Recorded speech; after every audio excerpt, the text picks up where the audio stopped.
Merci, Denis. En premier lieu, je voudrais saluer nos invités. On a plusieurs amis producteurs de lait dans tout le Canada. Nos collègues des fédérations régionales, j'en ai rencontré quelques-uns tantôt, des fédérations spécialisées du PA. Nous sommes heureux de vous avoir avec nous. Nos partenaires d'AgroPur, Nutrinor, Conseil industriel laitier et l'Association des transporteurs. Il était content, les transporteurs, quand je vous ai fait un petit... que j'ai salué leur bon travail, mais c'est vrai qu'ils font un bon travail, jour après jour. Je vous le répète, je n'ai pas peur de leur dire. Nos associés de Valacta, du SIAC et de Novalet, les représentants de la CCL, la Régie des marchés agricoles et du MAPAC, d'Agriculture Canada, bienvenue à tous aussi. Un salut particulier à tous les producteurs et aussi aux 150 délégués. Bienvenue à votre Assemblée générale. Avant d'entrer dans le vif du sujet, permettez-moi de remercier les membres du Conseil exécutif. Denis, du Centre du Québec, un premier vice-président, Pierre de la Mauricie, les deux principaux lieutenants avec qui je travaille beaucoup. J'apprécie beaucoup leur collaboration. Mais aussi Daniel Côté du Saguenay-Lac-Saint-Jean et Réal Gauthier, que tout le monde connaît, qui complètent bien l'équipe du comité exécutif. Enfin, merci à nos employés en région et au provincial. Votre travail, votre engagement, votre loyauté envers l'organisation contribuent à notre succès. C'est un privilège, mais aussi une grande responsabilité pour moi de vous adresser la parole aujourd'hui en tant que président de la Fédération. Mon message principal porte sur 3 enjeux cruciaux sur l'avenir de notre secteur. Premièrement, les négociations nationales en cours et l'atteinte d'une vision commune de développement. 2, le renforcement de notre lien de confiance avec la population et la préservation de la gestion de l'offre dans le cadre des négociations commerciales. Mais avant d'aborder ces grands enjeux, j'aimerais dire quelques mots sur 2 questions qui feront l'objet de discussions et de décisions lors de notre Assemblée. Le premier touche les règles de transaction de quotas. Nous aurons à débattre de 3 résolutions au sujet. Vous le savez comme moi, tout ce qui concerne le partage des parts de marché entre les producteurs soulève des passions. Et parfois, les émotions ou les intérêts personnels prennent le dessus sur la raison et les intérêts de l'ensemble des producteurs.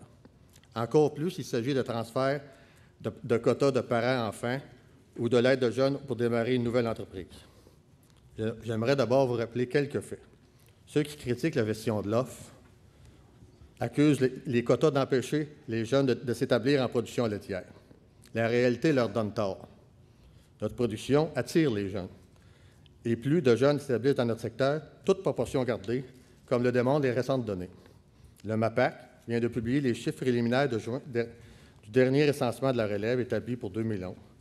Ces données démontrent que notre production est, de loin, la plus populaire auprès de la relève agricole québécoise. Alors que les fermes laitières représentent 22 % de toutes les entreprises agricoles québécoises, 36 % des jeunes s'y établissent. Ce recensement relève aussi que 50 % des jeunes qui ont obtenu un DEP en agriculture ont choisi la production laitière comme spécialité. Cela dit, nous sommes dans un secteur organisé depuis longtemps et dans un marché mature.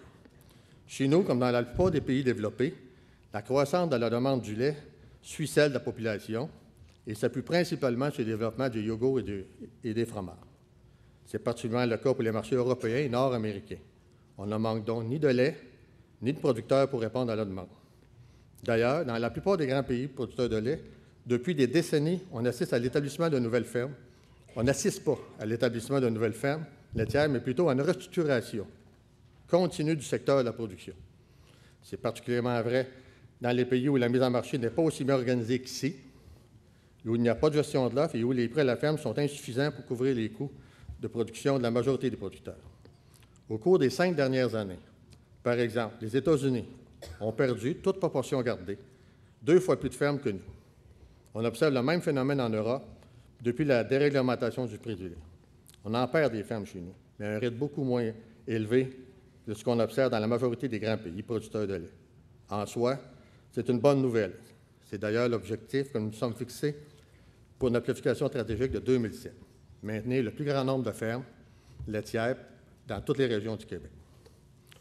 Nous avons également voulu offrir à des jeunes qui n'ont pas la chance de prendre la relève d'une ferme laitière existante, mais qui sont passionnés et déterminés, de s'installer sur une ferme laitière qui avait cessé la production depuis au moins 2 ans. Depuis 2006, grâce à un programme de prêt de quotas, on a pu ainsi démarrer 70 fermes laitières. peu de secteurs dans la PME peuvent se vanter de faire autant pour assurer l'arrivée de leur marché de nouvelles entreprises. On ne verra pas l'association des garagistes fermer une porte de garage pour qu'un jeune puisse se partir un garage plus loin. On ne voit pas ça. Enfin, pour contrôler la spéculation et la surenchère sur le prix du quota, nous avons instauré un plafond sur le prix des transactions depuis 6 ans. Et nous avons mis des règles en place pour empêcher le commerce parallèle et non transparent du quota en dehors du système centralisé de vente de quotas. Toutes ces décisions ont été prises sur la base de 3 grandes valeurs. L'accessibilité équitable du plus grand nombre aux quotas disponibles, la transparence des conditions de transaction, puis le maintien de la crédibilité au système auprès des producteurs et de la société. Je vous invite à regarder en tête ces valeurs et l'intérêt collectif lorsque nous débattrons les résolutions en question. La deuxième question que je souhaite vous aborder soulève bien moins de passion, mais elle est importante pour l'avenir de notre organisation. Après un peu plus de 3 ans de réflexion, de consultation, de discussion, notre Assemblée aura à débattre éventuellement et à adopter le plan de conversion de nos 14 syndicats régionaux et de notre fédération en une seule organisation provinciale. Tous les producteurs de lait seront membres directement de l'organisation responsable de la mise en marché de leur lait et de la défense de leurs intérêts. Notre nouvelle organisation prévoira le maintien d'une structure de représentation, de consultation, d'information et de prise de décision syndicale, de près de la base et des producteurs, dotés de ressources humaines et financières nécessaires à son bon fonctionnement par le biais de nos conseils régionaux de producteurs de lait. Cette réforme organisationnelle s'inscrit bien sûr dans le processus de modernisation des structures et territoires de l'UPA. Il ne s'agit pas d'une révolution, j'en conviens. Ce sont des changements, surtout administratifs et territoriaux, en concordance avec ceux effectués par l'UPA. Mais c'est tout de même l'amorce officielle d'un premier changement de notre structure depuis 30 ans.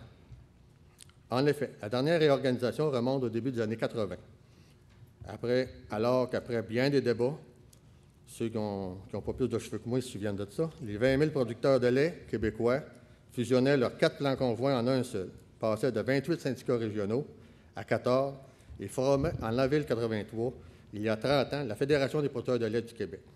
C'est une transformation majeure qui a exigé une somme considérable d'énergie, de volonté, de coordination et a permis le développement du secteur laitier québécois tel qu'on le connaît aujourd'hui. Je suis convaincu personnellement que nous aurons, avec notre nouvelle structure, laquelle s'implantera en 2014, une organisation plus cohérente, plus adaptée à nos besoins actuels et plus apte à évoluer encore dans le futur, à la mesure de nos ambitions et de notre vision. Ce qui compte le plus, c'est qu'il faut préserver par-dessus tout, ce sont nos valeurs et nos principes fondamentaux. Avoir des représentants de producteurs près d'eux, bien formés et informés pour les représenter. Avoir une organisation démocratique où les décisions sont prises de façon transparente sur la base de l'équité, de la solidarité et du bien-être de l'ensemble des producteurs.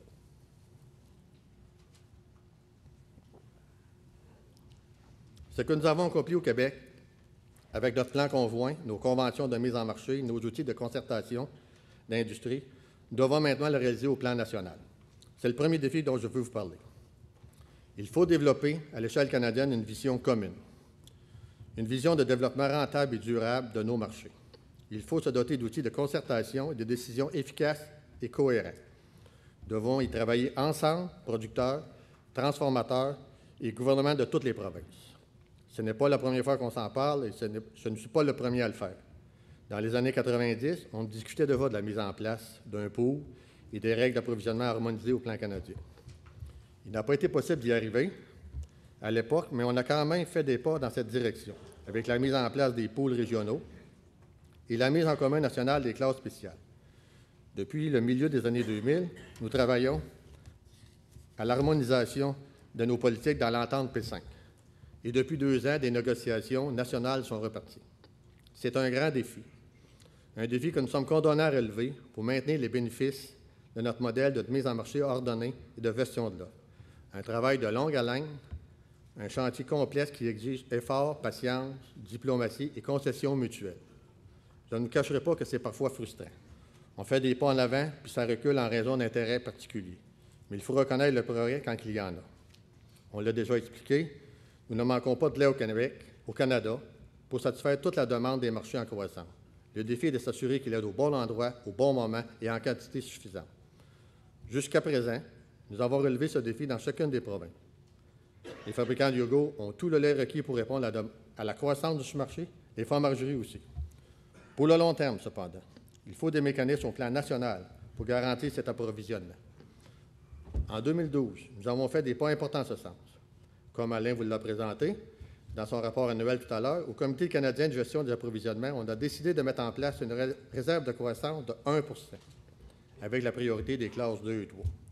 On a aussi créé des classes d'approvisionnement spécifiques à l'échelle canadienne pour le yogourt et le fromage fait. Et finalement, on a mis en place un programme de redirection du lait écrémé pour favoriser son utilisation dans la fabrication des produits en croissance plutôt que de celle de poudre qui grossirait nos surplus structurels. Le cadre est en place. On doit reconnaître que ça va dans la bonne direction, mais tout n'est pas réglé. Il y a des négociations finalisées dans les provinces et au sein des pôles. On se heurte encore à des intérêts commerciaux particuliers ou à des intérêts politiques provinciaux. C'est pour cela que les discussions sur la structure de décision, en d'autres mots, sur la gouvernance, sont possiblement encore un plus grand défi. Soyons clairs, il ne suffirait pas de mettre en place une nouvelle structure de décision pour effacer les réalités et les particularités des provinces et des régions et les intérêts commerciaux individuels de nos partenaires.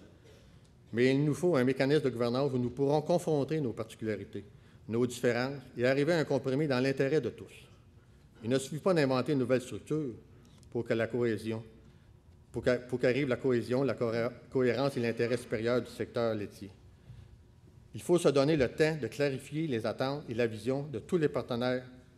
Il y a une culture des intérêts provinciaux ou commerciaux à considérer, à comprendre et à faire évoluer. Ça ne se fait pas du jour au lendemain. Il faut se donner le temps au temps, comme on dit, pour bien faire les choses. Du côté des producteurs, on a des devoirs à faire. Nous gagnerions beaucoup de temps et de cohérence dans nos décisions si les représentants des producteurs étaient les mêmes pour toutes les provinces au Comité canadien de gestion des approvisionnements et au Conseil d'administration des producteurs laitiers du Canada. Ce n'est pas le cas actuellement. Du côté des transformateurs, ils ont aussi un travail à faire. Quand on négocie avec nos partenaires du Québec, on ne s'entend pas sur tout, chacun a ses intérêts, il les défend. C'est normal, puis je respecte ça. Mais on travaille à trouver un compromis qui marche. Comment ça se fait qu'au plan national, les représentants des mêmes transformateurs semblent avoir rayé complètement dans leur mot dans leur vocabulaire le mot « compromis ». Tout ce qu'on entend, c'est un mot de 3 lettres qui ne commence pas par « O ». Il faut que ça change. On l'a souvent dit, mais je le répète, nous avons besoin des transformateurs. Nous vendons du lait cru et ce sont eux qui fabriquent les produits. Les transformateurs ont besoin de nous. Il faut travailler ensemble, il faut partager nos visions et bâtir une vision d'industrie commune, ambitieuse et réaliste. Ambitieuse, parce que nous voulons tous avancer, progresser, répondre à nos marchés et réaliser les bénéfices. Il n'y aura pas d'avenir pour notre industrie si la croissance ou les bénéfices sont à sens unique. Ils ne vont que dans une poche. Il faut qu'il y en ait pour tous, les producteurs et les transformateurs, les gros et les petits, le marché de masse et le marché de créneau, les grandes provinces et les petites provinces, l'Est et l'Ouest. Réalistes aussi, ceux qui rêvent encore de développer les marchés d'exportation de masse avec du lait à rabais doivent revenir sur terre. Nous sommes au Canada. Nous avons une production laitière nordique. On ne concurrencera jamais la Nouvelle-Zélande avec son climat ou les États-Unis et l'Europe avec leurs subventions à la production.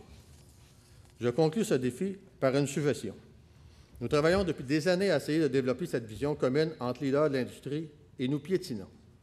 Si on réfléchissait à cette vision avec nos bases respectives, et si on rencontrait nos producteurs avec du matériel de réflexion et de consultation commun, et si on organisait aussi cette réflexion avec nos partenaires transformateurs à la base, est-il possible que cela nous aide comme leaders à développer cette vision? On me dira que ça exige du temps, qu'il y a urgence. Je pense que ça vaut la peine d'essayer. Je pense aussi que les centaines de têtes pourraient peut-être réussir là où 20 n'aboutissent pas. Nos partenaires sont dans la salle. Je lance l'idée. J'aimerais qu'on la considère sérieusement. Le deuxième défi dont je vais vous parler est celui du renforcement et le maintien de notre lien de confiance avec la population. Dans la vie en général, on va avancer, améliorer nos façons de faire et notre sort. C'est la même chose sur nos fermes. On veut faire mieux, faire plus, faire durablement pour bien vivre de notre production et nourrir nos concitoyens. Nous produisons un aliment qui a très bonne réputation. Malgré certaines critiques qui questionnent les impacts environnementaux de l'élevage ou d'autres sur le traitement réservé aux animaux, comme producteurs de lait, nous jouissons toujours d'une excellente réputation auprès de notre population. Un sondage effectué la fin de février sur le niveau de confiance de la population québécoise envers les producteurs de lait. La question posée par le sondeur était la suivante. Dans quelle mesure faites-vous confiance aux producteurs de lait québécois? 65 % ont répondu tout à fait confiance, 32 % plutôt confiants, 3 % peu et seulement 1 pas du tout. Au total, ça veut dire que 97 % des Québécois font tout à fait ou plutôt confiance aux producteurs. C'est exceptionnel comme résultat, on peut en être très fier. Peu de secteurs d'activité dans notre société atteignent un tel niveau de confiance actuellement.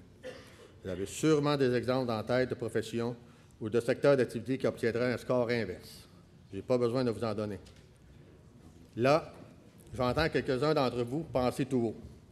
Avec des résultats comme ça, Bruno, la job est faite. Ta résolution numéro 6, on n'en a pas besoin. La résolution numéro 6, pour éviter de chercher là, dans le cahier, c'est celle de Proaction.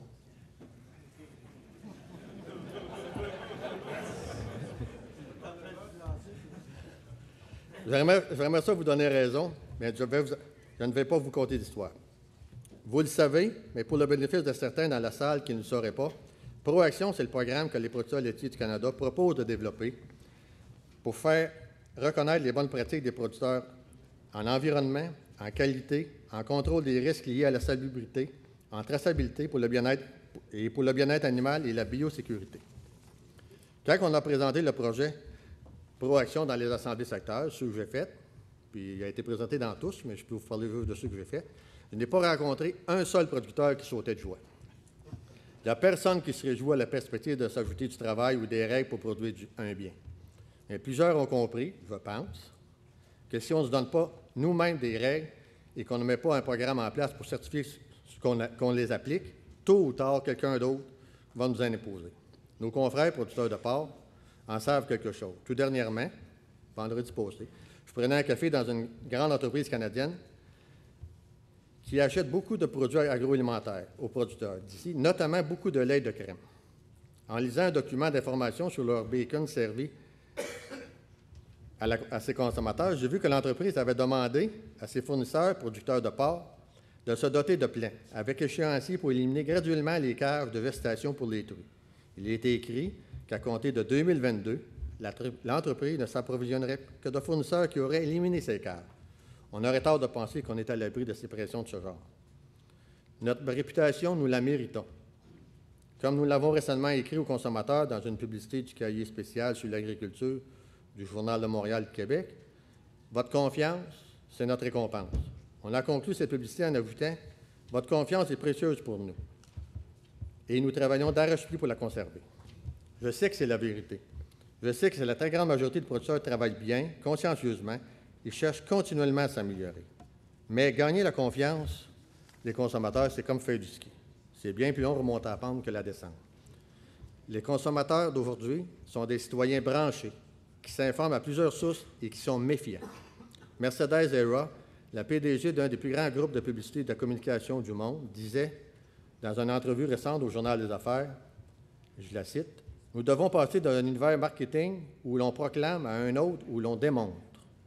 Au lieu d'annoncer les choses comme si elles étaient acquises, il faut les prouver. Les consommateurs réclament du concret. » C'est ça l'objectif du Proaction. Nous avons mis en place un comité d'administration qui est mandaté d'étudier toutes les facettes qui seraient couvertes par le programme Proaction. Notre objectif est de bien documenter ce dossier, de nous assurer que les producteurs sont associés à toutes les étapes de l'élaboration du programme, que les règles seront applicables concrètement, que les délais d'implantation seront raisonnables et que les coûts d'implantation seront raisonnables et contrôlés. Il n'y aura pas que des coûts pour nous dans ce programme. On gagne à améliorer sur tous les plans. Les producteurs le savent. Accroître le confort des animaux, ça donne plus de lait plus longtemps. Préserver nos sols, notre eau, ça améliore nos rendements, la santé de notre troupeau et la nôtre. Appliquer des règles pour prévenir la maladie de notre troupeau, ça peut sauver des entreprises. Il y a un producteur dans ma région qui l'a payé chèrement un laisser-aller, mettons, dans la biosécurité. Ça lui a coûté très cher. Nous produisons, vous en connaissez sûrement dans vos régions aussi, nous ne produisons pas notre lait dans un système déréglementé où chacun tente de trouver un marché pour se démarquer et fidéliser ses consommateurs. Nous faisons de la mise en marché collective dans un système de gestion à l'échelle de tout le Canada. Nous en retirons des bénéfices. Notre responsabilité vis-à-vis des gens que nous contribuons à nourrir est collective. Elle n'est pas optionnelle. Prenons tout ça en considération dans notre évaluation des mérites du projet Proaction. Je vais conclure avec l'enjeu des négociations commerciales et du maintien de la gestion de l'offre. Ce n'est pas un nouveau défi.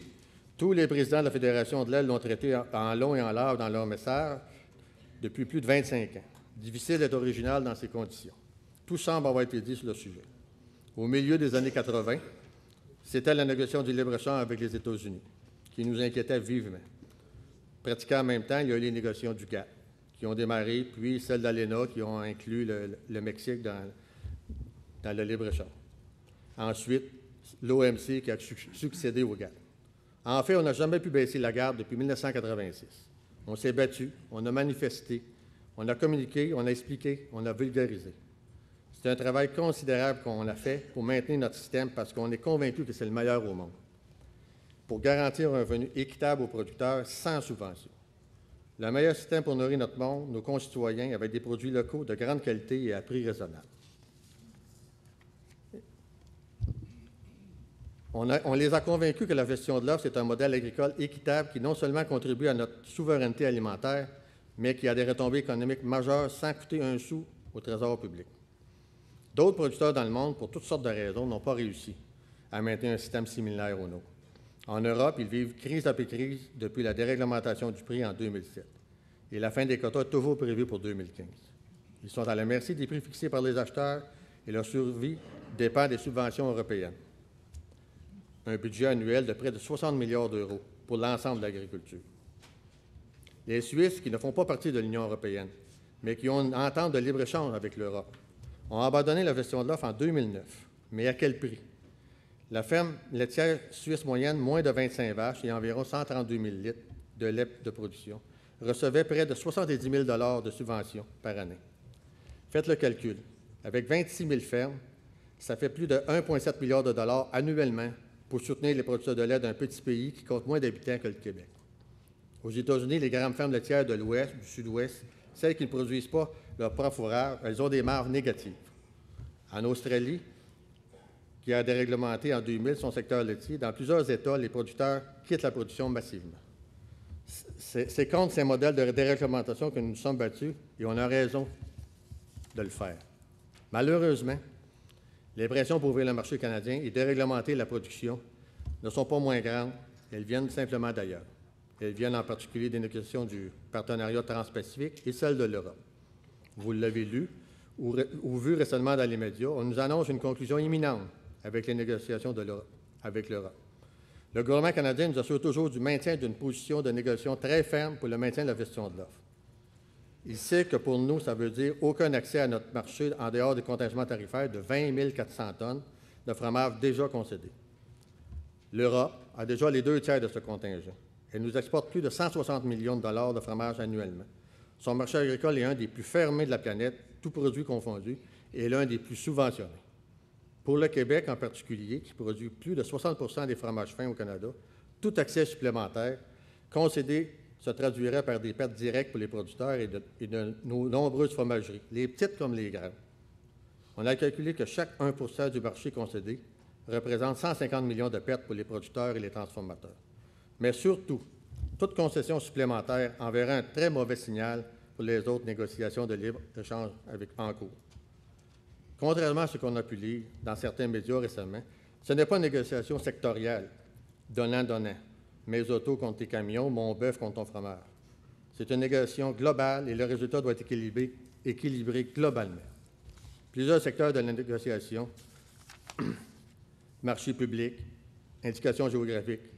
Il est minuit moins une. Nous attendons rien de moins du gouvernement qu'il respecte sa parole et qu'il préserve intégralement la gestion de l'offre et nos marchés.